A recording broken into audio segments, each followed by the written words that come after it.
मंगलम भगवान वीरो मंगलम कुंकुंडालियो जयस्तम सर्वमंगलम मंगलम सर्वकल्याणकार प्रधानां सर्वधर्माणां जयं जयतु शास्त्र नमः समेसाराय सानुभूत्या चकास्ते चित्स्वभावाय भावाय सर्वधर्मचिते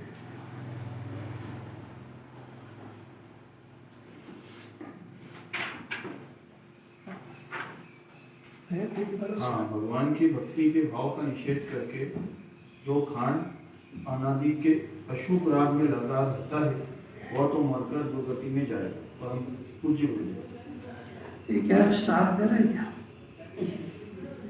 साथ दे रहे कि वस्तु स्वरूप?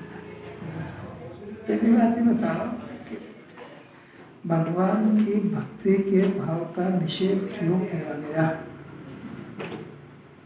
प्रश्न समझ रहे? हाँ बोलो बोलो, जो बोलना बोलो। भगवान की भक्ति के भाव का निषेध क्यों करा गया है? वो जिनवाणी में ही करा बहुत बड़े। और खाने पीने का स्वच्छंद हो जाए, भगवान की भक्ति का निषेध करके जो स्वच्छंद होकर खान पान अशुभ इत्यादि प्रवर्तन करे तो वो तो नरक में। मैं ये नहीं पूछ रहा हूँ, इतना ज़्यादा ज्ञान की जरूरत नहीं है। जिनवाणी में निषेध क्यों करा सिर्फ इतना सा जवाब चाहिए। जो जीव अपने को जैसा मानेगा, अगर अनादि अनंत मानेगा तो अनादि अनंत के हिसाब से विचार करेगा। क्षणिक मानेगा तो मैं मर जाऊँगा, अभी काय का पाप और काय का पुण्य, अपन तो खाओ पियो, क्योंकि मर तो जाएंगे से। अपन तो अपना जो परिणाम करो, सजा अगले जन्म दूसरा भोगेगा। जिनवाणी के यही जीव भोगेगा। स्वयं किए जो शुभाशुभ कर्म फल निश्चय ही वे देते। इतना समझ जाए तो अभी हर शुभ और अशुभ परिणामों के ऊपर ब्रेक लगना शुरू हो जाए। पढ़ना मोक्ष मार्ग नहीं है, उसको समझ करके उसके परिणामों का विचार में परिवर्तन होना चाहिए, उसके सोचने की धारा बदलना चाहिए। कितनी गजब की बात है। बर्थडे मनाएगा तो फिर जन्म मरण पसंद हुआ कि नहीं हुआ, तो फिर मरेगा, फिर जन्मेगा। और जो जन्मदिन मनाएगा वो मरेगा कि नहीं? मरेगा भी सही। और यहाँ कौन सी क्लास चल रही है?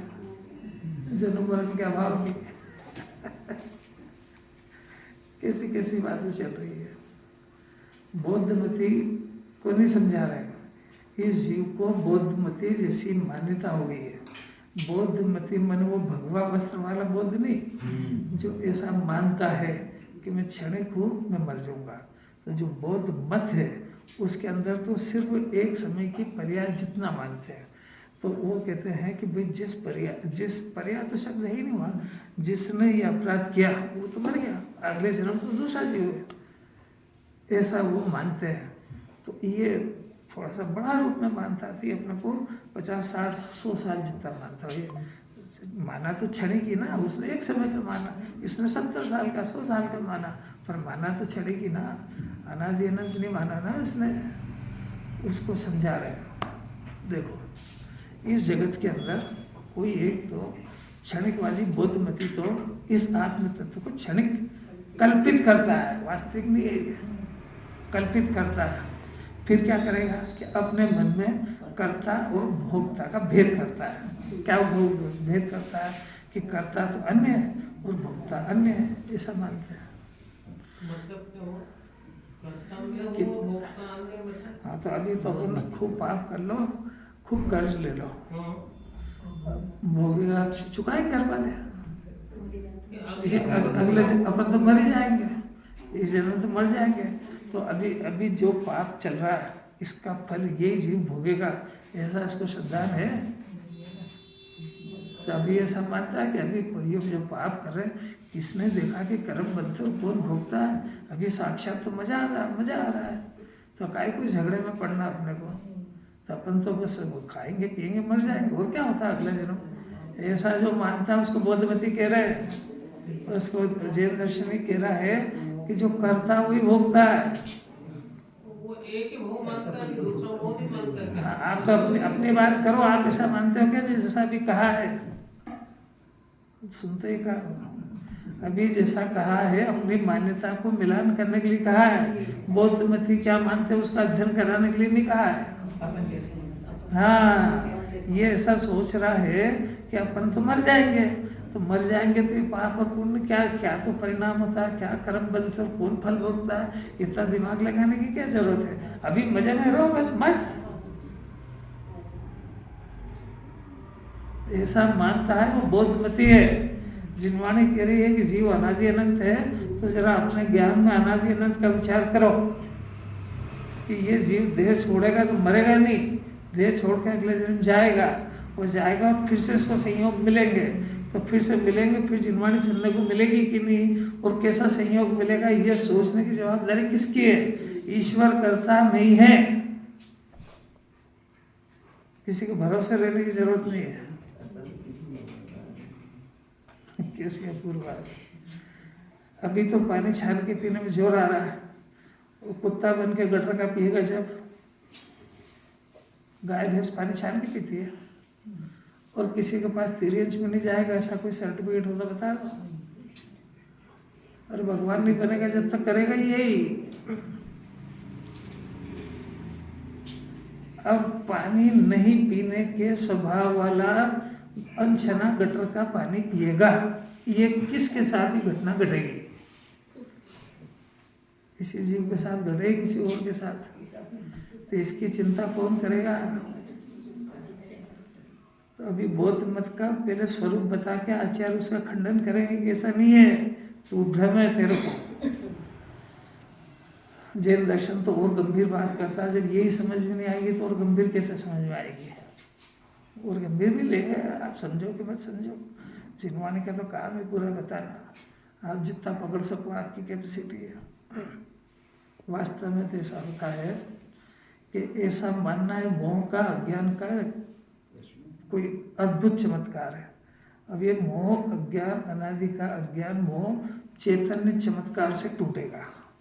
यह चेतन चमत्कार स्वयं ही नित्यता रूप अमृत के ओघ के द्वारा, यानी ये जो अज्ञान मोह का अज्ञान है, ये कैसे दूर होगा? कि ये आत्मा को अनित्य मान रहा था बौद्धमती, उसको जिनवाणी करी कि नित्यता के आधार से ये अनित्यता का भ्रम टूटेगा।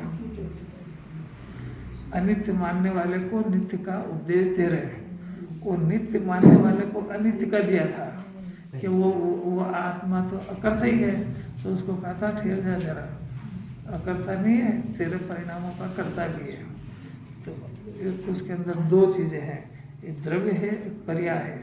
पर्याय का स्वरूप अनित्य है, द्रव्य का स्वरूप नित्य है। जो पर्याय जितना मानता है उसको द्रव्य भी बताते हैं, वो जो खाली द्रव्य मानता है उसको पर्याय का भी बोध कराते हैं। ऐसा आत्मा का नित्य अनित्य स्वरूप है, ऐसा मानना चाहिए। तो नित्यता के अमृत के ओघ से अभिसिंचन करके करता हुआ अब दूर करता है। भावार्थ बहुत सरल है, देखो पढ़ते अभी। क्षणिकवादी करता भोक्ता में भेद मानते हैं, करता अन्य है, भोक्ता अन्य है। अर्थात ऐसा मानते हैं कि प्रथम क्षण में जो आत्मा था वो दूसरे क्षण में नहीं है। आचार्य देव कहते हैं कि हम उसको क्या समझाएं, कितनी बात है, तेरी वाणी से तेरी बात कटेगी। यह चेतन ही उसका ज्ञान दूर कर देगा कि जो चेतन अनुभव गोचर नित्य है, और कल तू था, आज ही कह रहा है, तो तू खुद ही तो कह रहा है कि कल जो था तो सत्ता थी ना उसकी।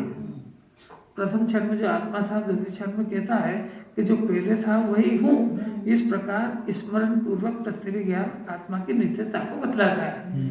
प्रत्यभिज्ञ ज्ञान यानी जोड़ रूप ज्ञान है। कल मैं बालक था, आज मैं जवान हो गया हूँ, तो ये बालक से जवान होने की एक परिस्थिति है, इसमें मैं तो वो का वही हूँ, तो मैं हूँ वो नित्य हूँ, और ये बालक से जवान जो दशा हुई है ये बदली है, तो ये भी मेरी है। इसलिए मैं, तू खुद ही बोल रहा है कि मैं मर गया था, तो ये प्रत्यभिज्ञ ज्ञान में झूठा हो गया, तेरी बात कट गई उसमें। देखो यहाँ बौद्धमती कहता है कि जो प्रथम क्षण में था, इसके पहले वाला समझ में नहीं आया कि मैं नित्य हूँ, इसके पहले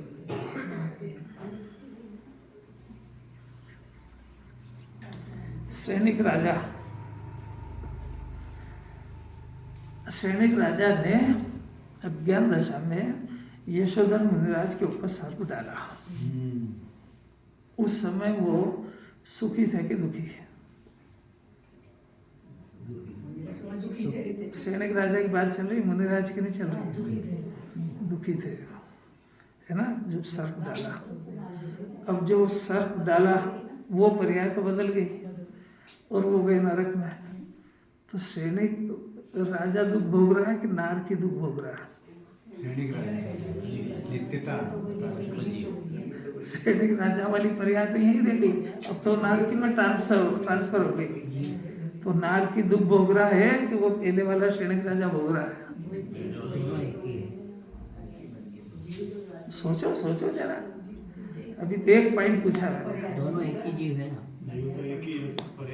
पर्याय बदल गई। तो वही जीव वहाँ जो दुख भोग रहा था वही यहाँ भोग रहा है। अब दूसरा प्रश्न, अच्छा है, जरा ज्ञान की एक्सरसाइज करो। ज्ञान यहाँ है भी कि नहीं पहले? अब दूसरी बात है कि जब सैनिक राजा ने यशोधर मुनिराज के ऊपर सर्प डाला तो उनके जो दुख था, दुखी थे, आपने बोला ना दुखी थे, और नरक के अंदर वो सम्यक दृष्टि हो गए। तो यहाँ अनंत दुख भोग रहे थे और वहाँ नरक का दुख भोग रहे थे। तो दोनों दुख में से कौन सा दुख ज़्यादा है? अभी प्रश्न की समझ में आ रहा है कि नहीं आ रहा है? पहले जब वो अज्ञान दशा के अंदर जब वो सैनिक राजा ने वो डाला सर्प, तब उनको अज्ञान था, तब भी अनंत दुखी थे। और नरक में सुखी एक दुखी, नरक में सुखी। तो जब पाप किया था, जब ज्यादा दुखी थे और फल भोग रहे, जब कम दुखी सुखी हो गए। भेद ज्ञान हो गया ना, दुख के साथ भेद ज्ञान हो गया। तो इसका मतलब है कि नरक में दुखी नहीं है जी। ये दुख तक नहीं है, नरक का सम्यक दृष्टि दुखी नहीं है नरक में। अच्छा चलो, बहुत अच्छा। अभी इसको पेंडिंग रखना जरा, इसको भी पेंडिंग रखना जरा। मुनिराज है, दो मुनिराज में एक को तो पूरी निरोग दशा है और एक को कोढ़ हो गई मुनिराज को। अब दोनों में से कौन से मुनिराज को कितना दुख है? दोनों कोई दुखी नहीं है। तो फिर ये कोढ़ वोढ़ का ज्ञान कहने की जरूरत ही क्या है? अच्छा, बाहर तो बाहर दुख होते ही नहीं चाहिए। हाँ, बोलोगे जब भी तो कुछ ज्ञान में जो उलझन है वो खुलेगी। डरते का यार, गलत है तो गलत है, डरो मत उसमें। भैया अपना जो सोचने में जो अपनी गलती हो रही है, वो अपने को अगर दुख नहीं दिख रहा है तो भी जिन्होंने अज्ञान करी है, बात समझ रहा हो, और सुखी सुख दिख रहा है तो भी जिन्होंने अज्ञान करी है। इसका अर्थ है ना कि उसमें रहस्य कुछ और है। अच्छा, अब इसको भी पेंडिंग रखो। अब एक पंचम गुण स्थान में त्रिश्रावक है, अब उसके भी एक शरीर में रोग है और एक में निरोगता है। दोनों में से दोनों को कितना कितना सुख और कितना कितना दुख। हाँ, सोचो सोचो सोचो। जितनी वितरागता है अपना है दुख है। अच्छा, कषाय अगर कम होगी ना, अब अज्ञानी को कितना दुख है और वहाँ सम्यक दृष्टि को कितना दुख है? अनंत। अब यहाँ मंजूर है ना, इतना सब दिमाग में रखना है। अब दूसरी बात पूछ रहे हैं जो खतरनाक बात है कि यहाँ पे जो संसार में इतने तरह के देखे जाते हैं, तो आपको कोई सुखी दिखता है क्या उसमें से? कोई सुखी नहीं दिखता है। अपने आप को आप दुखी मानते हो? कौन कौन मानता है? कौन दुखी मानता है अपने आप को? अच्छा, दुखी मानता है तो काय से मानते हो ये बताओ? संयोगों से। तो संयोग है वो सुखी है, संयोग का भाव है दुखी। तो यहाँ तो जिसके पास भरपूर सहयोग में सुखी हो गया, सीधी तो बात है। ये दूसरों को देख के दुखी है, संयोग से भी दुखी है। अच्छा, ये तो महा ही पागल है। दूसरों के सुख को देख ये तो बहुत बिगड़ा हुआ केस है। अरे दूसरे के सुख दुख से तेरा क्या लेना देना है? तुम्हारे तेरी निगाह में सारी दुनिया दुखी रहना चाहिए, नरक में चले जाएगा इस फल में। 3 लोग को ना जू खाए, भूख नहीं मिटेंगे, कण नहीं मिलेगा। इस जगह पे पहुंचा कैसे मालूम है? कि वो चाहता था कि सारी दुनिया का अनाज मेरे पास हो, वो सारे लोगों को मैं दूं दान दे दे करके, और या फिर मन मांगा मुंह मांगा भाव लेकर के दूं। तो वो भूखी मर रहे थे, इसकी परवाह नहीं थी। इसके फल में अनाज का एक दाना भी इससे इसको अवेलेबल नहीं हुआ, छीन लिया गया। और भूख कितनी लग रही है, 3 लोग का अनाज। तो आपको ये परिणाम हो रहा है कि सब लोग दुखी रहे। इसका फल मालूम है क्या होगा? एक श्वास में 18 बार जन्मेगा मरेगा, कोई पूछने वाला भी नहीं है। आज दुनिया के अंदर कितने लोग जानते हैं कि आलू के अंदर जीव होते हैं, और होते हैं कि नहीं होते? होते हैं। आपको कैसे पता लगा? शास्त्र पढ़ के पता है। साइंस भी आगम नहीं, आगम ने बोला, तो आपको भरोसा है उस पर? अरे भरोसा है, भरोसा है। नहीं है, यदि आगम में आत्मा ही बताया था। हाँ, ये जिनवाणी पढ़ के टीप के बोल रहा है, भरोसा नहीं है। भरोसा होता तो इतना कोमल परिणाम हो जाता उसका कि जमीकरण मरने की कीमत पे भी नहीं खाता। अब अपना अपना कलेजा डरोल लेना। कोई एक थोड़े, वो आलू है, प्याज है, गाजर है, मूली है, अदरक है, शकरकंद है, वो गराड़ू है, ये सब देख लेना, सब पूरी फौज है वो। और उसके बाद वो जो द्विदल है उसमें तो त्रस जीव है, त्रस का विवेक नहीं हो रहा, वो निगोद का एक इंद्रिय का कर लेगा। खुलेआम तो ब्याह शादी के अंदर दही बड़े बनते हैं, और खुद अनुमोदना करके आता हूँ वहाँ पे, और कि मेरे को केवली का आधार से भरोसा है। नहीं पता है, पता है इंस्पेक्टर साहब, जिसको इतना ही बड़ा जीव नहीं दिख रहा है 5 हाथ का, उसको वो बारीक सा कहाँ से दिखेगा? बहुत अद्भुत बात है। नहीं दिख रहा है ना, इसका अर्थ है केवली को मानता है कि नहीं? नहीं मानता है ना, तो जेनी कैसा है? जो अपने परमात्मा को ही नहीं मानता। उनको मानना जब कहा जाए जब उनकी वाणी का भरोसा हो। उनकी वाणी का भरोसा जब हो जब अपने को अनादि अनंत मान ले। अनादि अनंत मानने वाले के परिणाम सुधरते हैं। वो क्षणिक जितना नहीं सोचता है, वो अनादि अनंत सोचना शुरू करता है कि अनादि से मेरी दुर्दशा क्यों हुई, और इसका जवाबदार कौन है, और अनंत काल मेरे को रहना है, और अनंत भगवान मदद करने वाले आने वाले देव नहीं है ये। और ये जैसा मेरा परिणाम होगा उसके अनुसार संयोग मिलेंगे, और संयोग से सुख दुख होता है, ये बात झूठी है उलझन है कि नहीं है? पहली बात तो संयोग से सुख दुखी होता नहीं है, फिर भी तेरी जीते के संयोग चाहिए तो तेरे परिणाम के अनुसार मिलेंगे। सृष्टि का कोई देवता देने वाला है नहीं, वो परिणाम सुधारना तेरा काम है, दूसरे का है नहीं। दूसरे को लक्ष्य करके बिगड़ते हैं, दूसरा बिगड़वाता नहीं है। और अब कितने सारे सिद्धांत है इसमें, ये सब समझना पड़ेंगे इसको। अब आपने इतनी सारी उलझन में डाल दिया उसको, और बेचारे की यही समस्या हल नहीं हो रही थी, उसने ये और समस्या डाल दी इसको। समस्या सुलझ जाएगी कि उलझ जाएगी? और सुलझ जाएगी अनंत काल के लिए। उलझा हुआ है इसी इस चक्रव्यूह में से निकलना। अगर ये मर जाऊंगा ऐसा मानता है तो जैन कुल में बौद्ध मति है।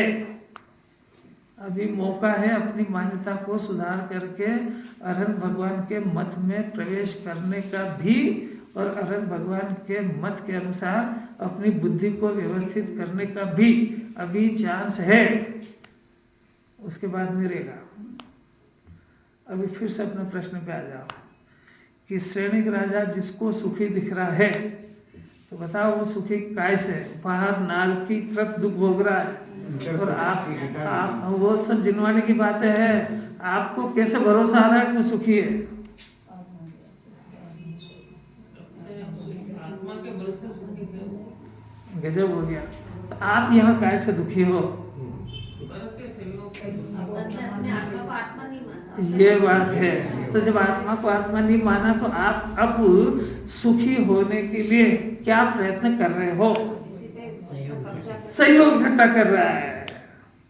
टिपी टिपाई बात से कब तक ये दूसरे के लाठी के बल पे कब तक चलेगा? ये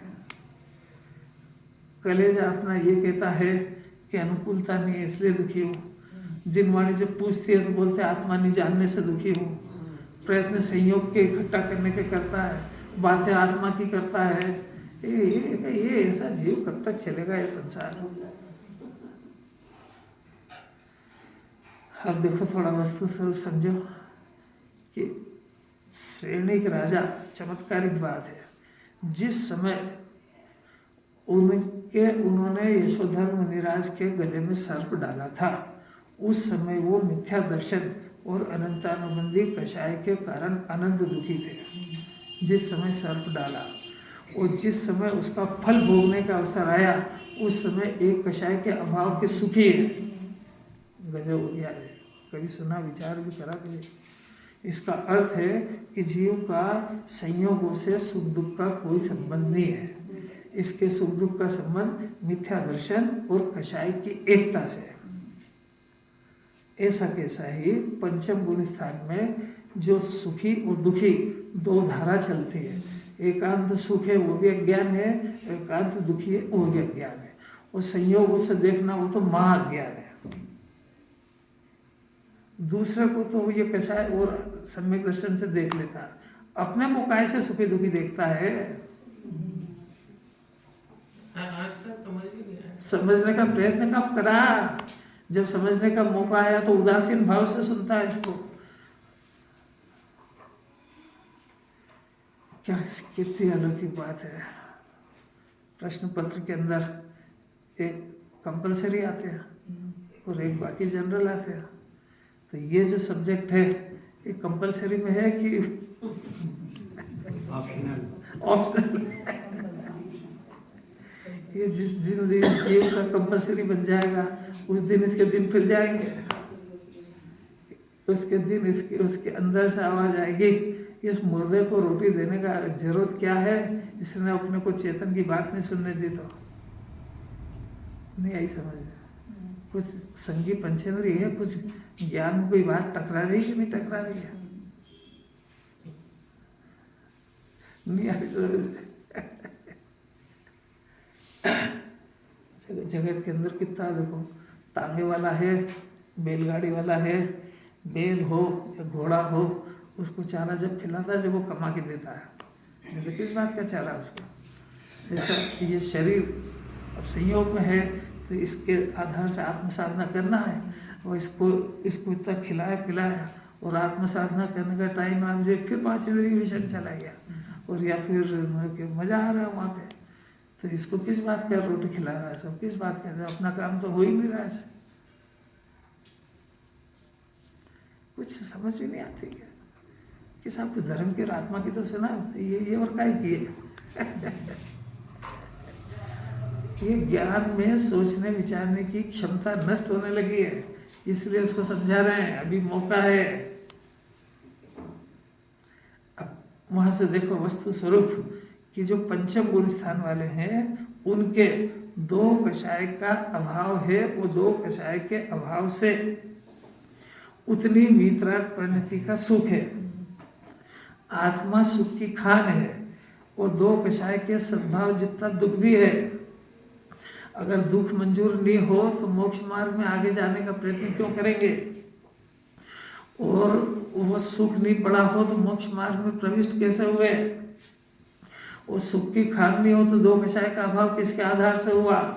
और संसार के जो सारे पदार्थ है वो अगर दुख के कारण हो तो वो तो अभी भी है, दुखी होना चाहिए पूरा। तो 2 दशा सिद्ध हो गई, साधक दशा, सुखी भी है और दुखी भी है। सुखी जितना जितना आत्मा का आश्रय है उतना उतना सुख है, और जितना जितना आश्रय नहीं है उतना उतना नियम से पराश्रय है, उतना उतना दुख है। संयोग में उसके शरीर रोगी रहे या निरोगी रहे वह सुख दुख का कारण नहीं है। अब मुनिराज है तो 3 कषाय का अभाव, 1 कषाय का सद्भाव, वो शरीर में कोण, तो शरीर का कोण उनके दुख का कारण नहीं है।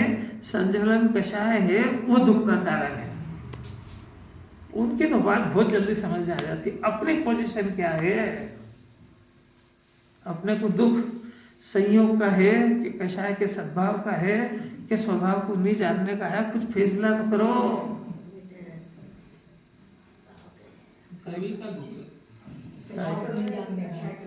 काय का जो बोलना बोलो, आजाद है। क्योंकि जो बोलेगा सब टिपा हुआ है, क्योंकि इसके प्रयत्न करने की विधि से जाना जाता है कि समझता कितना है। नियमों को जुटा रहा है ना, उनको बदल रहा है। तो इसका अर्थ है ना कि वो जिनवाणी की टेबलेट कोई असर नहीं कर रही इसको।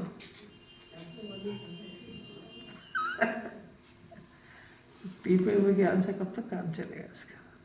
और भाषा से बोलने लगे कि यार मैं तो कोई दुखी नहीं है, तो वो जो आत्मा त्रिकाल आत्मा की बात थी तो भाषा में ले आया उसको।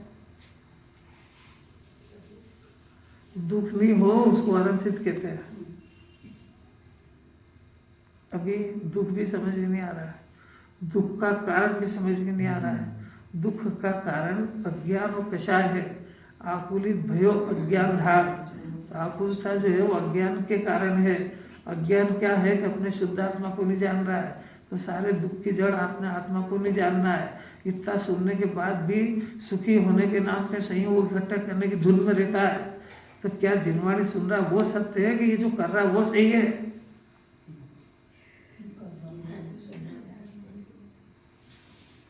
चुप क्यों हो जाते हैं? ये अपनी परिणति को टटोलते क्यों नहीं है? क्या कह रहे राकेश जी? ये सब इसलिए बता रहे हैं कि ये जो थोड़ा बहुत पढ़ लेता है ना, इसको सबको प्लस के खाते में खता लेता है। मैं बहुत धर्मात्मा हूँ, ये तो डूब गया है। क्या कह रहे राकेश जी? एकत्व के संस्कार इतने दृढ़ पड़े हुए हैं कि वो हट ही नहीं रहे। कोशिश तो करते हैं पर वो फिर से वो वहीं के वहीं जाता है डायरेक्शन। फिर से आप सुनने की ताकत रखोगे तो फिर बोलूँ, रखोगे? गुरुदेव है ना,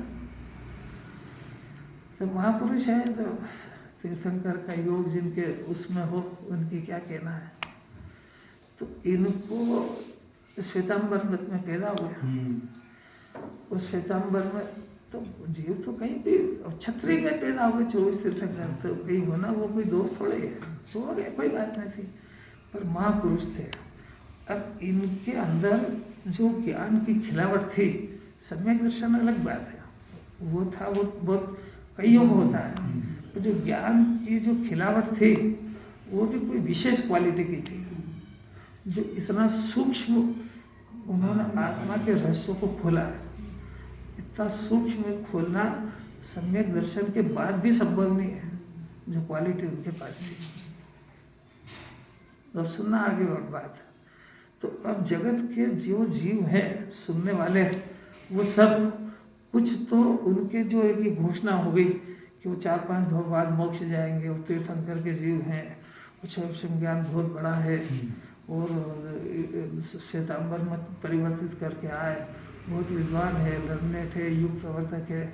इस इम्प्रेशन में उनको मानते हैं। वो अंधश्रद्धा वाले मूर्ख है। कठिन बात है बहुत। और कुछ वर्ग जो है वो बहुत इंटेलिजेंट था, उन्होंने उसके तत्व को परखा, उस तत्व को अडॉप्ट किया और उस तत्व से उनकी महिमा लेके आए। तो जो तत्व से महिमा लाए वो तो तिर जाएंगे। अंधश्रद्धा वाले उनकी बात नहीं समझ पाए। कई है शैली, अभी आँख खोल के देखो तो उसमें वो क्या करते हैं कि कुंदाचार्य कह रहे हैं और वो भी कह रहे हैं क्या कि मैं तुमको स्व से एकत्व पर से विभक्त की बात सुनाऊंगा। तो स्व से एकत्व मैंने शुद्धात्मा से एकत्व करना है, वो जितने हैं उसमें पंच परमेष्टि भी आ गए। पंच परमेष्टि से एकत्व करना सेम तरह का मिथ्या दर्शन है।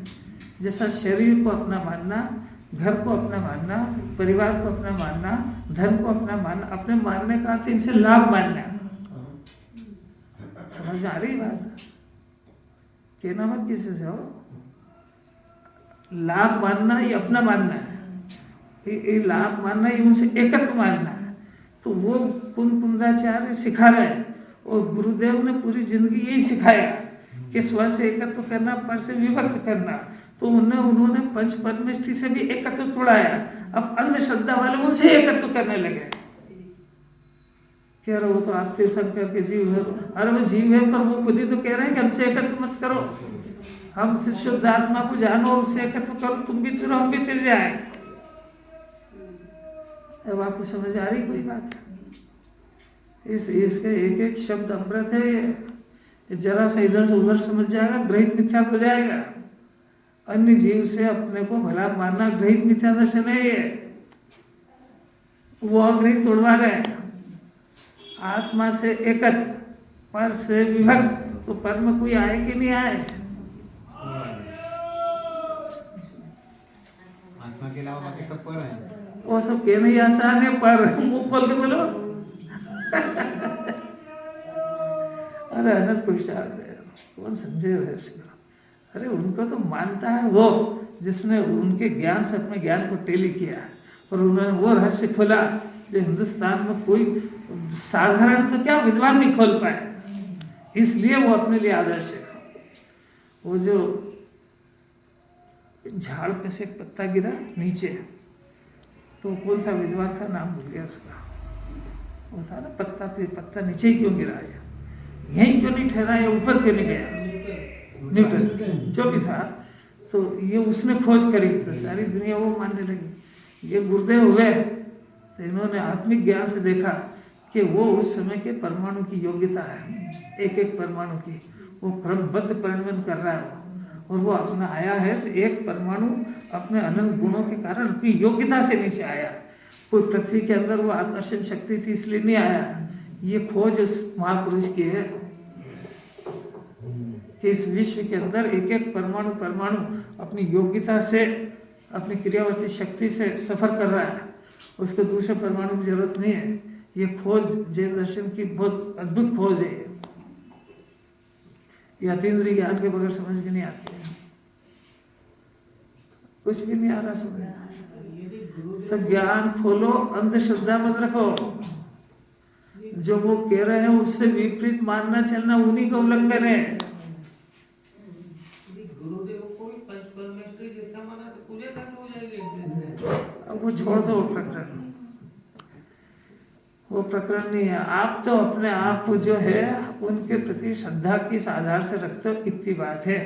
वो तीर्थंकर के जीव हैं, तीर्थंकर बनने वाले हैं, बहुत संज्ञान का उघाड़ है, इसलिए कि उनसे अपने कोई सूक्ष्म तत्व और अपने आत्मा की महिमा आ रही है। इसलिए हमको स्वर्ग का, नरक का, वो सब कौन बताता है? हमको ये बात दुनिया में कहने वाला कौन है कि पंच परमेश्वरी से बड़ा अपना आत्मा है, क्योंकि वो परद्रव्य है और उनके आश्रय से पुण्य होता है और अपने आत्मा का आश्रय से वितराग भाव होता है। ये किसी देव की ताकत नहीं कहने की, ये बताया उन्होंने। जो अपनी खुद की भक्ति छोड़वाने के लिए कहे कि तुम अपनी शरण में जाओ, इससे बड़ा देव नहीं होता दुनिया में कोई, वो मार्ग उन्होंने बताया। इसलिए ये बुद्धि से मानना और श्रद्धा को अंध करके, ज्ञान को बंद करके मानना, उनसे कैसे एकत्र कर ले, लाभ कैसे मान लेता है जी। तो कुंदाचार्य में भी विरोध में चला गया और जिसको गुरुदेव ने पूरे 45 वर्ष तक इसी बात का डंका बजाया कि आत्मा से एकत्र करो, हर समय शुद्ध आत्मा के गीत गाए, तो ये उनके गीत गाने लगे, उनसे एकत्र करने लगे। क्या करें राकेश जी, काय को छुड़वाया आपने प्रकरण? अरे पर जीव का हित नहीं होगा इसमें, क्योंकि आत्मा बड़ी मुश्किल से, आत्मा की बातें इसके हाथ में ही चली जाएगी। क्योंकि जो शुद्धात्मा के चिंतन में जो पुण्य होता है वो किसी भी दूसरे अन्य के चिंतन में नहीं हो सकता, क्योंकि आत्मा के चिंतन से वो छेड़ाना नहीं है। जो शुद्ध आत्मा के एक समय के ध्यान में सब पाप और पुण्य सब नष्ट हो जाते हैं। वो ध्यान के दोहे में है, भूल गया ना, हाँ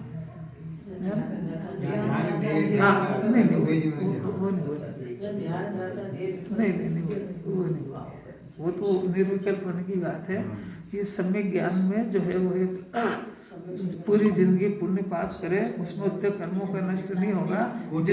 हाँ, कोटि जन्म जब तब जपे ज्ञान बिन कर्म झरे जे, ज्ञानी के सिपाही त्रिगुप्ति से सहज करे थे। तो इस आत्मा की इतनी ताकत है, अनादि काल के सारे पुण्य और पाप के विकल्प आत्मा के एक क्षण का आलम्बन लेते से सब नष्ट हो जाएंगे। इतनी तो ताकत सम्यक दर्शन ज्ञान की है, पर उसके पहले भी जो आत्मा के स्वरूप का जो चिंतन होता है उससे उत्कृष्ट जाति का पुण्य किसी भी की भक्ति में नहीं होता है। ये सब कर्म की फिलॉसफी समझना चाहिए। अंकित मजा आ रहा है कि नहीं आ रहा है? अब देखो अच्छा भावार्थ पढ़ लेते हैं।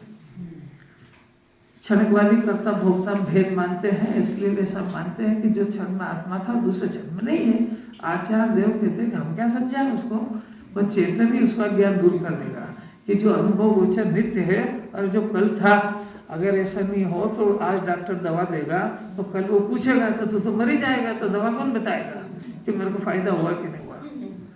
तो द्वितीय क्षण में कहता है कि जो पहले था वही हूँ, इस प्रकार का प्रत्येक ज्ञान नित्यता को बताता है। तो बोधमति कहता है कि जो प्रथम क्षण में था वही मैं दूसरे क्षण में हूँ, ऐसा मानना वो तो अज्ञान है, भ्रम है। वो दूर हो तो तत्व सिद्ध हो, ऐसा वो कह रहा है। और सब क्लेश मिटे, क्लेश मिटे का अर्थ है कि वो जीव खाया पिया मर ही गया तो सब क्लेश खत्म हो गया, ऐसा वो मानता है। जो ये आत्महत्या करते हो काहे के लिए करते हैं कि अपन ने सब किया, अब तो अपन मर जाएंगे तो झगड़ा खत्म, जब मरेगा थोड़ी। देखो उसका उत्तर आचार्य देते कि हे बोध, तू जो दलील करता है ना, ये संपूर्ण तर्क को करने वाला एक आत्मा, ये कहने का आत्मा तू बता। इस दलील कर रहा है एक ही आत्मा है कि जो वो दो आत्मा हो गए, जो मर गया वो और एक तू, दो है कि एक है? एक ही। यदि तेरे संपूर्ण तर्क करने तक एक आत्मा सुनता है, ऐसा मानकर तू तर्क करता है, या संपूर्ण तर्क पूर्ण होने तक अनेक आत्मा बदल जाते हैं ऐसा मान के तर्क करता है? कितना गजब है। तो जो अपन बहस कर रहे हैं तो ये एक ही आत्मा की बदल गया, तो तू कह रहा है कि हर समय बदल गया, तो बदल गया तो तर्क करने से फायदा क्या? जिसमें सुना वो तो मर ही गया। यदि अनेक आत्मा बदल जाते तो तेरे संपूर्ण तर्क को कोई आत्मा सुनते ही नहीं है, तो फिर तर्क करने से फायदा क्या है? ऐसे अनेक प्रकार के विचार करने पर तुझे ज्ञात होगा कि आत्मा क्षणिक मानकर तत्व ज्ञान को भ्रम कहना यथार्थ नहीं है। इसलिए क्या करें? इसलिए सुनो, आत्मा को एकांततः नित्य या एकांततः अनित्य मानना दोनों ही भ्रम है, क्योंकि आत्मा में दोनों चीजें। यही आत्मा पाप कर रहा है, यही आत्मा फल भोगेगा, इसका ऊपर का संयोग बदल जाएगा। समझने का बहुत ताकत है। वो बंजे यही हो के अभी जो ये फल भोग रहा है, ये अभी के परिणाम का भोग रहा है कि पूर्व कर्म के उदय का भोग रहा है? क्या डॉक्टर ने वैसे पूछो क्या रहा है? अभी आप दुखी हो कि सुखी, ये बोलो आप तो। वो तो है ही नहीं दुखी, यार झगड़े ही नहीं है। वो अनंत चतुष्टय वाले से क्या पूछे अपन? भी दुखी नहीं है मतलब अनंत चतुष्टय चल रहा है। हाँ कौन बता अब भी सुखी है कि दुखी है? दुखी है। ये तो बात पक्की हो गई, मतलब सुखी तो नहीं है। अगर सुखी है तो फिर थाली लेके आए अपन, मतलब सुखी कोई ढूंढ रहे हैं तो मंदिर में काय को जाए, यही सुखी मिल जाए तो दुखी तो है। अब ये बात अलग है कि उसको अपना दुख क्या यही नहीं पता, क्योंकि बेहोश है ना। अब दुखी है, अब पूछ रहे हैं उससे कि पूर्व कर्म के उदय यानी पूर्व कर्म जो अपराध किया था उसके फल से दुखी है कि वर्तमान के कारण से दुखी है? वर्तमान के परिणाम ज्ञान से दुखी है। नहीं, वर्तमान अब ये वो नई बात ले आए।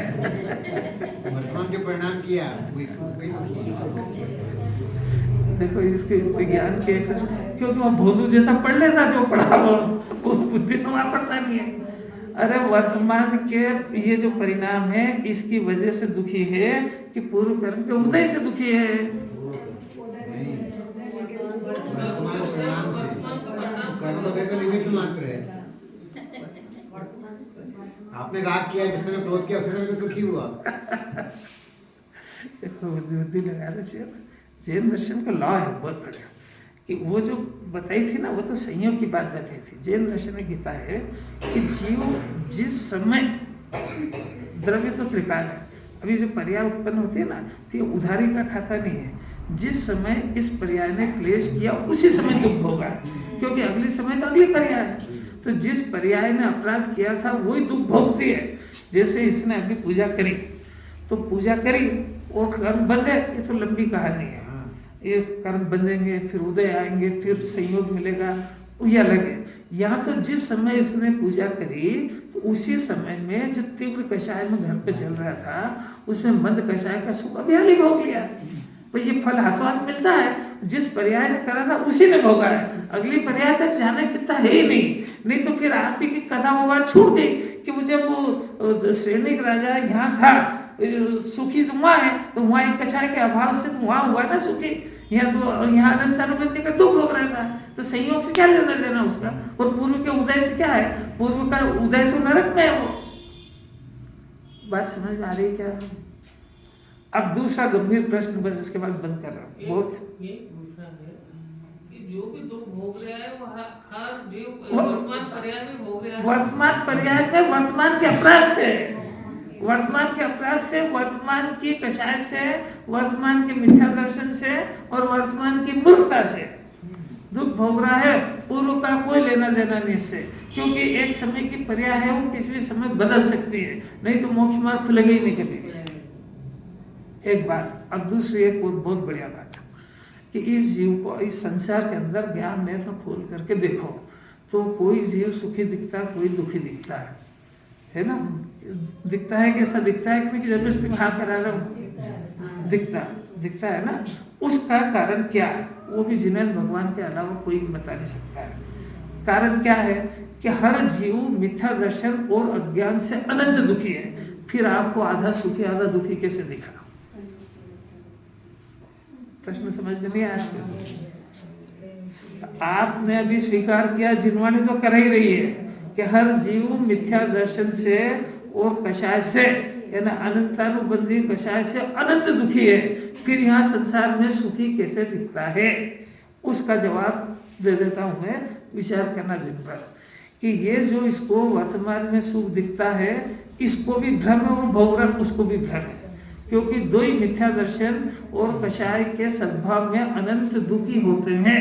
यहाँ जो उसको थोड़ा बहुत दिखता है ये उसका पेन किलर के कारण उसका वर्तमान का दुख अभी दबा हुआ है, और पेन किलर का जो वो रहती है असर वो कितनी देर रहता है? 6 घंटे जितनी भी देर रहे वो समझ लो कि पेन किलर मैंने दुख तो इसको बहुत है। कब तक? मिथ्या दर्शन और अनंत से ये जब तक रहेगी तब तक दुखी रहेगा। कब तक रहेगा? जब तक ये रहेगी तब तक रहेगा। फिर ये कम दुखी दिख रहा है कि इसने पेन किलर खा रखी है, तो इससे पेन किलर से वो दुख दबा है कि ठीक हो गया है? दबा है। कितना सरल, सब समझते हैं। तो ऐसा इसके जो वो पेन किलर नामक जो पुण्य का उदय है वो पेन किलर है, वो ज्यादा देर नहीं रहेगा वो, और उसमें भी है अनंत दुखी, पर उसमें इसको दुख महसूस नहीं हो रहा है। नहीं आई समझ?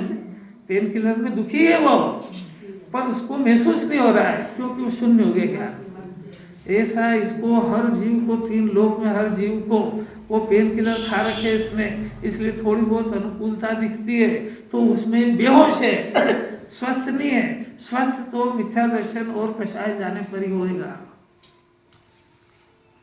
कितना बड़ा रहस्य है। तो पेन किलर खा खा के कब तक काम चलाओगे? कि वो किडनी और शरीर, लीवर सब खराब हो जाएंगे। यानी पुण्य कर करके कोई सुखी नहीं हुआ आज तक, आत्मा जानने से ही सुखी होते हैं। बहुत कड़क बात है यार, पचना तो बहुत मुश्किल है। अभी तो ये यहाँ आ जाए और इस कोटे में पड़ी रही, यही बहुत बड़ी बात है। चलेगी।